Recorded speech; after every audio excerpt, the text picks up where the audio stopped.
ഇന്നുള്ള ആധുനിക മനുഷ്യരിൽ നിയാൻഡർതാൽ DNA 5% വരെയുണ്ട്. ഏറ്റവും കൂടുതലുള്ളത് ഈസ്റ്റ് ഏഷ്യക്കാരിലാണ്. അവർക്ക് 4% വരെ ഉണ്ട്. അതിനുശേഷം യൂറോപ്യൻസിൽ അവർക്ക് 3.5% വരെ ഉണ്ട്, 1 മുതൽ 3.5 വരെ.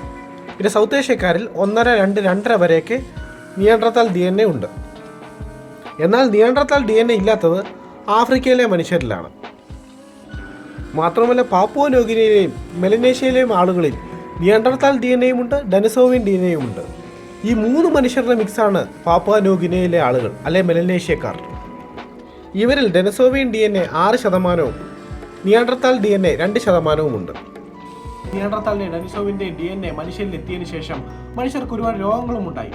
മനുഷ്യരിലുള്ള പ്രമേഹം, പുകയിലെ അടങ്ങാത്ത ആസക്തി, ഡിപ്രഷൻ എന്നിവ നിയാൻഡർതാലിൽ നിന്നും എത്തിയതാണ്. എന്നാൽ ഡെനിസോവിയൻ DNA എത്തിയ മെലനേഷ്യക്കാരിൽ ചില ഗുണങ്ങൾ ലഭിച്ചിട്ടുണ്ട്. ഉയരങ്ങളിൽ ജീവിക്കാനുള്ള കഴിവ്, മനുഷ്യരിലെ ഹൈ ആൾട്ടിറ്റ്യൂഡിൽ ജീവിക്കാനുള്ള കഴിവ് ഡെനിസോവിൽ നിന്നുമാണ് മനുഷ്യരിൽ എത്തിയത്. മാത്രമല്ല ഉയരങ്ങളിൽ താമസിക്കുമ്പോൾ രക്തം കട്ട പിടിക്കാതിരിക്കാനുള്ള ആ ഒരു കഴിവും ഡെനിസോവിൽ നിന്ന് മനുഷ്യരിലെത്തി. പിന്നെ പസഫിക്കിലുള്ള ചില ആളുകളിൽ വെള്ളത്തിൽ 5 മിനിറ്റ് വരെ മുങ്ങിക്കിടക്കാൻ സാധിക്കും. ഇതും ഡെനിസോവിൽ നിന്നുമാണ് മനുഷ്യരിലേക്ക് എത്തിയത്. എന്നാൽ ഈ ഡെനിസോവിയൻ DNAയും നിയാൻഡർതാൽ DNAയും ആഫ്രിക്കൻ ജനങ്ങളിലില്ല.